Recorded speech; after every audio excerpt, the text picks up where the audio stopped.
E nesse vídeo vamos aprender a resolver esse problema, né, utilizando o teorema das cordas, o teorema de Tales no círculo e o teorema de Pitágoras. Logo após a vinheta.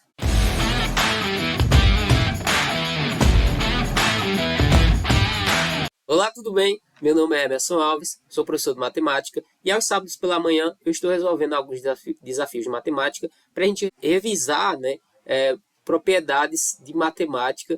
E nesse vídeo a gente vai resolver esse problema utilizando geometria. Essa questão diz o seguinte: a gente tem aqui um círculo e a gente tem medidas dentro desse círculo. A medida 2, que é perpendicular à medida 6, e essa medida 6, por sua vez, é perpendicular à medida 4. Então ele está perguntando qual a medida do raio, certo? Então eu vou fazer o seguinte. Para começar, eu vou marcar o centro aqui desse círculo, né? Então a gente pode dizer que ele está basicamente aqui, ó. Ponto. Marquei o centro do círculo. O que eu vou fazer agora? Eu vou prolongar essa medida 6 aqui, ó, de forma a ela chegar lá na circunferência. Ok? O que é que eu vou fazer agora? Eu vou prolongar essa medida 2 aqui, ó, até chegar lá embaixo. Agora eu vou fazer uma medida perpendicular a essa medida 2 prolongada, certo? E paralela à medida 6. Então, como essa medida aqui ela é perpendicular à medida 2, né, e é paralela à medida 6, então a gente pode dizer que essa figura aqui, ó, de dentro, deixa eu chamar aqui A, B, C, D, ou seja, a medida ABCD, isso daqui é um retângulo. E a gente sabe que retângulo tem o quê? Lados opostos iguais. Então, se aqui é 6, ó, essa medida aqui também vai valer 6. Assim como se essa mede 4, essa daqui mede 4 também. Beleza? Eu vou só apagar para não ficar muita coisa na tela. Mas a gente já sabe agora que essa medida aqui, ó, vale 4, certo? Porque isso daqui é um retângulo e lados opostos são iguais no retângulo. O que a gente pode olhar mais?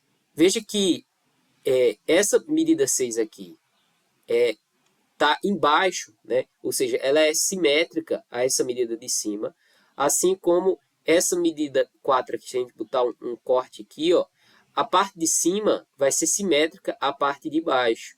Ou seja, aqui seria 2, aqui seria 2. Por fim, essa medida aqui também será 2, beleza?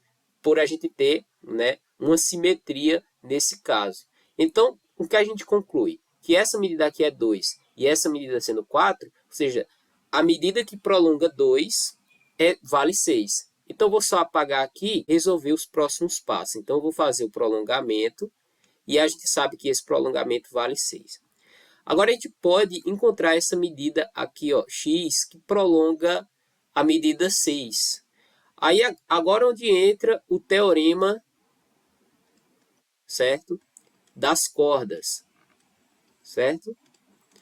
O que diz o teorema das cordas? Se a gente tem aqui um círculo e a gente tem, ó, duas cordas, né, que se tem uma interseção entre elas, então a gente tem, por exemplo, essa medida aqui A, essa medida B, essa medida C e essa D.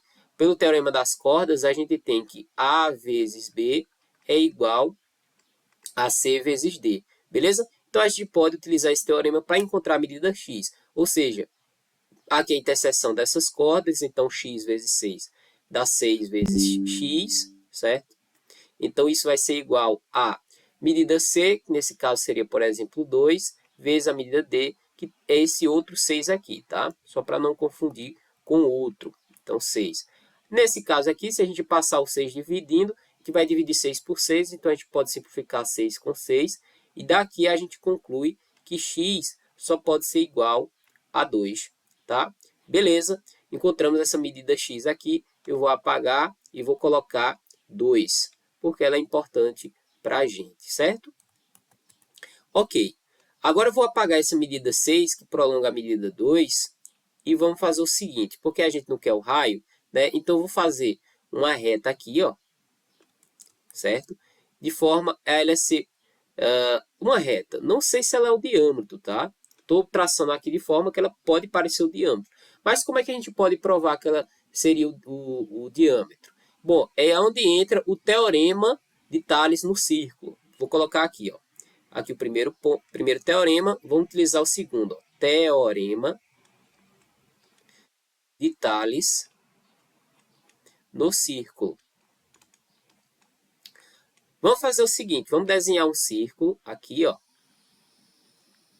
Desenhar um círculo e vamos desenhar um diâmetro desse círculo, certo? Um diâmetro aqui, ou seja, ele passa, todo o diâmetro sempre passa no centro. Vamos fazer o seguinte, vamos marcar um ponto aqui, de forma que esse ponto, as bordas aqui, ó, o final de cada diâmetro, certo? E agora eu vou dar nomes a esses pontos, ou seja, o ponto A, o ponto B, o ponto C.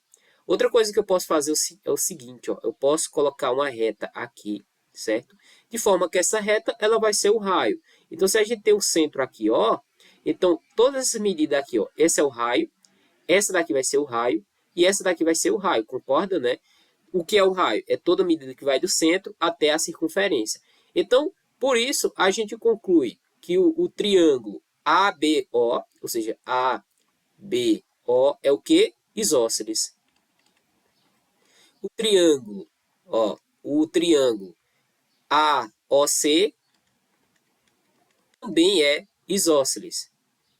Por que ele é isósceles? Porque a gente tem duas medidas iguais. Beleza? Ok. Agora o que a gente vai fazer? A gente vai dar nome aos ângulos. Como esse triângulo ABO é isósceles, a gente pode dizer que essa medida aqui é beta e essa medida aqui também tem que ser beta, tá? Porque um triângulo isósceles tem dois ângulos iguais.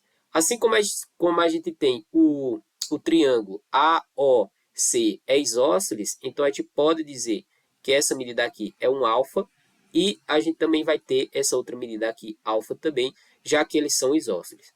Agora a gente vai olhar o triângulo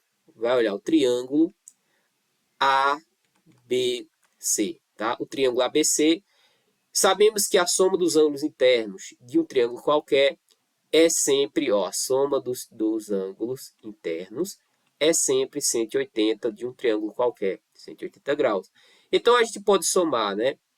Ó, esse beta aqui, ó, que é o ângulo em B, mais o ângulo A, que é B mais alfa, e o ângulo C, que é apenas alfa. Então, a gente vai somar o ângulo, eu vou começar pelo ângulo B, mais o ângulo A, mais o ângulo C, tem que dar 180 graus, correto?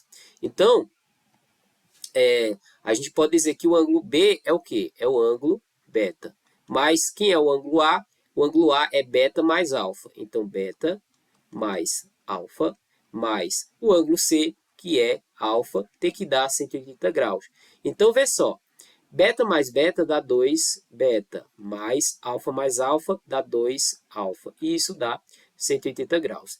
Se a gente colocar o 2 em evidência de um lado, então o que vai acontecer aqui? A gente vai ter 2 que multiplica beta mais alfa é igual a 180. Passamos o 2 dividindo, então beta mais alfa é 180 dividido por 2, que vale 90 graus. Conclusão, aqui, ó, esse ângulo A aqui, não é a soma de beta mais alfa, e beta mais alfa é o quê? 90 graus, né? Então, qual é a conclusão? Que se a gente tem um diâmetro, né, do círculo e a gente tem um ângulo formando um triângulo com esse diâmetro, a gente conclui que o ângulo oposto ao diâmetro é 90 graus. Então, agora sim, isso nos ajuda a resolver nosso problema. Por quê? Se essa medida aqui é um ângulo de 90 graus, a gente conclui de fato e certeza por esse teorema, né, de que isso daqui, ó, que eu desenhei passando no centro, é sim o diâmetro, beleza? Então, agora sim a gente pode utilizar finalmente o teorema de Pitágoras. Por quê? Olhando esse triângulo daqui, ó, a gente tem a hipotenusa, que é o raio e o raio, ou simplesmente o diâmetro, tá? E a gente tem o cateto 4 e outro cateto 6 mais 2. Ou seja, o teorema de Pitágoras, eu vou botar aqui teorema de Pitágoras, nos diz que se a gente tem um triângulo retângulo, cuja hipotenusa, né, é A, e os catetos podem ser B e C, ou seja, A ao quadrado é igual a B ao quadrado mais C ao quadrado. Portanto, né, A ao quadrado, nesse caso, seria nosso diâmetro ao quadrado. B ao quadrado seria, por exemplo, o 6 mais 2, ou seja, 8 ao quadrado. E o nosso C, nesse caso, seria, por exemplo, o 4 ao quadrado. Então, pelo teorema de Pitágoras, tem que o diâmetro ao quadrado é 8 ao quadrado, que vale 64, mais 4 ao quadrado, que vale 16. Se a gente somar aqui de um lado, fica 64 mais 16, 6 e 4, 10, vai 1, então fica 80. Beleza? Agora a gente tem que tirar a raiz de 80, né? Então, primeiro o que a gente vai fazer? Eu sei que 80 pode ser 4 vezes 20 e 20 pode ser 4 vezes 5. Então, eu sei que 4 vezes 4 é 16. Então, sei que 80 pode ser escrito como sendo 16 vezes 5. E ainda o diâmetro está ao quadrado. Agora sim, eu passo a raiz para o segundo membro, ou seja, 16 vezes 5. Daqui a gente tem uma propriedade dos radicais. Quando tem a radical de um produto, a gente tira a raiz do primeiro vezes a raiz do segundo, ou seja, o diâmetro é a raiz de 16, que vale 4 vezes a raiz de 5. Ora, temos o diâmetro, sabemos que o diâmetro é o dobro do raio, portanto, o raio vai ser igual ao diâmetro dividido por 2. Então, nosso raio finalmente é 4 vezes raiz de 5 dividido por 2. Daqui a gente tira que o nosso raio é exatamente 4 dividido por 2, ou seja, 2 raiz de 5. Beleza? E se você gostou desse vídeo, deixe seu like e se inscreva no canal para você aprender matemática resolvendo questões. Então é isso, um forte abraço, te vejo no próximo vídeo.